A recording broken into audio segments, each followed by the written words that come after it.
All right guys, today I want to talk a little bit about squatting, and squatting in the sense of like creating tension in your body and being able to use that tension throughout the squat. So if we went out there and were to ask people what a squat is, people would pretty much know. They'd be able to tell us, hey, that person's squatting, right? They understand that it's sending your torso down and then coming back up. They may not know the finer points, like they may not know your heels should stay down. They may not know that you want to keep a straight or neutral back the whole time, but they would know what a squat is. And I think that that's a good thing, and I think it's a bad thing. There are some things we really need to do when we squat that I think people don't always do, and they do it just by default because they know their body can do it. So when you go down to the bottom of a squat, I want you to think about controlling yourself on the way down. If you think about a car driving down a mountain, you have to apply the brake to that car as you go down to control the speed. If you don't, things get dangerous. So it's the same thing with a barbell. If we just cruise down to the bottom of a squat super fast with a barbell and come back up and expect to be healthy and expect for everything to work the same way when you get back up, it might be a poor idea. What I want to call your attention to is driving your knees out. I think a lot of people know about this cue. I think people talk about it all the time, but I'm not sure they know why. When you drive your knees out, it externally rotates your femurs. This bone right, this big leg bone you have. It turns on your glutes. Glutes are back here, your butt cheeks.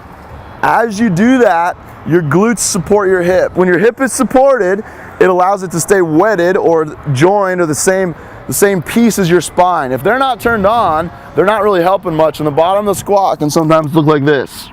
This is not a good thing to do when you have a barbell on your back. So what I want you to do when you do a squat is actively think about driving your knees out, right, or spinning your feet as you go down, creating a lot of control to the bottom and then coming back to the top. You can look at this band. This band is a good example. It takes some effort for me to push this band down here. Now, as I'm doing this, these bands right here have a lot of tension in them. They're ready to help out and send me back to the top, right? Our body's the same way. We're made up of muscles and tendons and joints. And when we go down, if we're actively creating that tension, it's gonna help us on the way back up. If we're not as actively creating the tension, we're gonna have a problem, which doesn't have the best results. So when you're squatting, be very intentional about controlling the down and then standing back up to the top. Happy squatting.